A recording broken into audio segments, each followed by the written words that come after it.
Gavin, what was it like just being a part of the series, considering the way these two teams that kind of went at each other for 5 games? Yeah, it was awesome.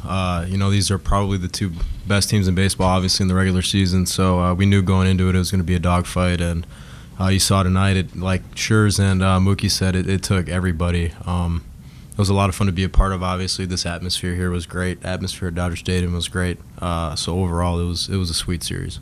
What did it mean to you to see Max coming in for the 9th inning there? I didn't even know he was coming in, so I went down. I had to use the restroom real quick, so I popped back up, and I was like, oh, my God, Schurz is in the game. So immediately I went to our strength coach, and I was like, I'm fired up to see him in the game. Like, there's nobody else I would rather see to close this thing out than Schurz, so it fired me up. Go to the back left over here. You guys have experienced both the thrill of victory and the agony of defeat. I mean, how do you feel after this game compared, of course, to how Game 3 ended for you? Yeah, obviously a lot better. It was a dogfight all night.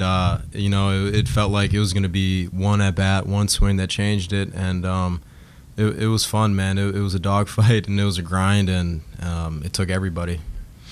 Go over here in the middle. Could you describe the last strike from your perspective, watching from the dugout, what you saw? Yeah, I have no clue. I thought he foul-tipped it at first, and Will caught it, but I have no comment on it, honestly. Who was the first you saw to emerge from your dugout in celebration? Could you tell?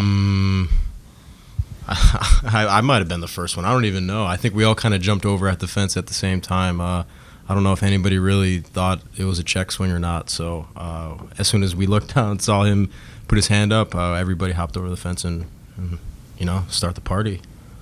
Thanks. Go over to the back right here. Gavin, we were talking before the game, and you said JT kind of gave you this advice to, just feel like you're 4 for 4 when you come up to the plate. You actually got on base 4 times in Game 4. Did that give you more confidence coming into this one than you think you might have had otherwise?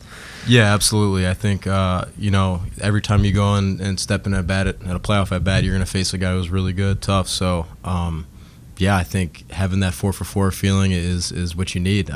If you don't have that and that confidence in these situations, these pitchers are really good, so you have to have that mindset.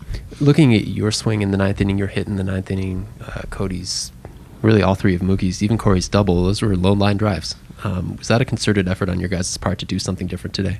Yeah, Brownie, one of our hitting coaches, was like, let's single him to death here in the 9th. And, Logan Webb was obviously really good. He's tough. So the entire game we kind of had that approach, and then we finally pushed it across in the 9th there. And obviously Mookie hit 4 singles. So that was kind of the approach we had to take, and just grind it out and single him to death and try to push some runs across. Is Brownie usually that good? He is. He's the man.